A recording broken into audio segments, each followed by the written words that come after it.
చాలామంది హృదయాన్ని కాపాడుకోలేక హృదయములో ఉన్నటువంటి బలహీనతలకు చోటిచ్చి ఆ మనిషి ఎక్కడో ఒక చోట పడిపోతాడు.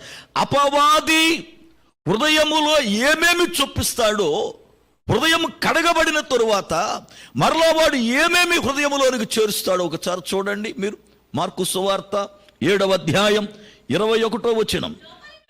లోపలి నుండి అనగా మనుషుల హృదయములో నుండి దురాలోచనలను, జారత్వములను, దొంగతనములను, నరహత్యలను, వ్యభిచారములను, లోభములను, చెడుతనమును, కృత్రిమమును, కామ వికారమును, మత్సరమును, దేవదూషణయు, అహంభావమును, అవివేకమును వచ్చును. ఈ చెడ్డవన్నీయు లోపలి నుండియే బయలు వెళ్ళి మనుషుని అపవిత్రపరచును. ఒక్కసారి ఆలోచిద్దాం. మనము రక్షింపబడ్డాము అంటే అర్థం ఏమిటి? హృదయాన్ని కడుక్కున్నాము అని అర్థం, అంతే కదా.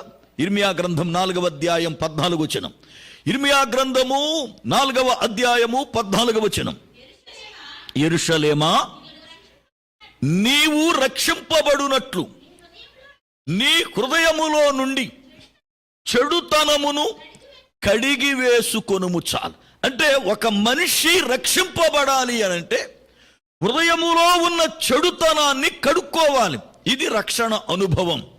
ఒక మనిషి రక్షించబడ్డాడు అంటే అర్థం ఏమిటి? హృదయములో ఇంతకుముందు చెడుతనం ఉంది. ఆ చెడుతనాన్ని ప్రభువు యొక్క రక్తము చేత, లేక ఆయన వాక్యము చేత, లేక ఆయన ఆత్మ చేత, లేక ఆయనకున్న విశ్వాసము చేత కడుక్కున్నాడు. ఒక మనిషి కడగబడ్డాడు అంటే రక్షింపబడ్డాడు అని అర్థం. ఇప్పుడు కడగబడినప్పుడు సంపూర్ణముగా హృదయం ఖాళీ అయిపోయింది, ఏ మాలిన్యము లేదు.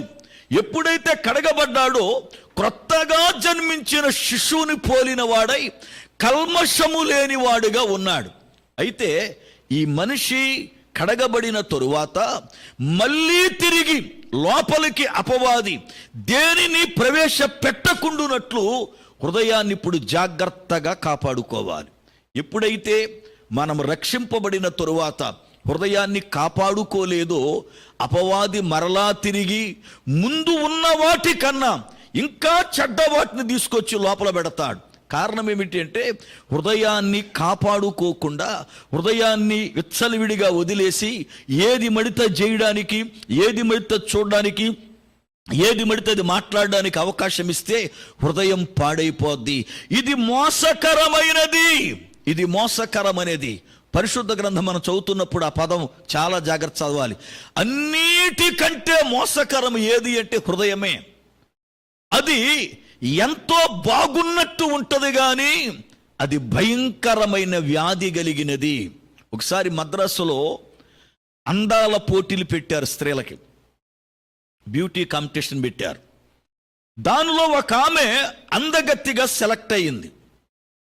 అందరూ కూడా ఆమెను ఫైనల్ చేశారు. ఈమె వచ్చిన వారందరిలో చాలా అందగత్తి అని. అయితే ఆమె తలపైన కిరీటము పెట్టి ఆమెనింకా ఈమె అందగత్తి అని ప్రకటించక ముందు డాక్టర్ చేత చెకప్ చేయించాలి అనుకున్నారు. అయితే డాక్టర్ని తీసుకొచ్చారు, ఆమెను చెకప్ చేయించారు. పైన చూస్తే ఎంత సుందరవతిగా ఉందో వర్ణించలేం. కానీ డాక్టర్లు ఆమెను చెకప్ చేసి ఆశ్చర్యపోయారు. కారణం ఏమిటంటే అరికాలు మొదలుకొని నడినెత్తి వరకు ఆమెకు క్యాన్సర్ ఉంది. ఆ క్యాన్సర్ బయటకు కనపడలా. డాక్టర్లు చెకప్ చేస్తే ఆ క్యాన్సర్ బయటపడింది. పైకి మాత్రం సుందరివతిగా అందరిలో నెంబర్ 1గా ఆమె పేరుగాంచింది. కానీ లోపల ఆ భయంకరమైన వ్యాధి ఆమెలో ఉంది. హృదయము కూడా పైకి చాలా అందంగా కనపడద్దు కానీ అది మోసకరమనేది. మనుష్యుని మోసగిస్తూ ఉంది, అది మనుషుని పాడు చేస్తూ ఉంది. కనుక మనం నెంబర్ 1 ఏదిగా పాడుకోవాలి అంటే అన్నిటికంటే హృదయాన్ని చాలా జాగ్రత్తగా కాపాడుకోవాలి. ఎందుకంటే దీనిలోనికి అపవాది రకరకాల ఆలోచనలు, రకరకాల ఆశలు, రకరకాల తలంపులను ప్రవేశపెట్టి దానిని మాయలో పడవేసి చివరాఖరికి నీలో నుండి దేవుని మాటలు రానియ్యకుండా, దేవుని మాటలను ఏమాత్రం కూడా పలకనీయకుండా ఆ హృదయాన్ని వాడు మూసేస్తాడు. రక్షింపబడకముందు మన ఇష్టానుసారంగా మాట్లాడేవాళ్ళం, చూచేవాళ్ళం, నడిచేవాళ్ళం, ఇష్టానుసారంగా ప్రవర్తించేవారం. కానీ రక్షింపబడిన తరువాత వాటన్నిటిని ప్రభు కడిగేశాడు గనక ఇప్పుడు మన హృదయములో నుండి మనము నోరు తెరిచి మాట్లాడితే జీవము గల దేవుని మాటలు బయటకొచ్చి అనేక మంది ఆత్మీయ దప్పికను తీర్చేటట్లుగా ప్రభు మనల్ని మారుస్తున్నాడు. అందుకే అన్నిటికన్నా ముఖ్యముగా మనం కాపాడుకోవాల్సింది ఏమిటంటే హృదయాన్ని కాపాడుకోవాలి. ఏ మాయలో పడకోకుండా, ఏ చిక్కులలో పడకోకుండా, ఏ ఆశలలో పడకోకుండా మన హృదయాన్ని మనం జాగ్రత్తగా కాపాడుకోవాలి.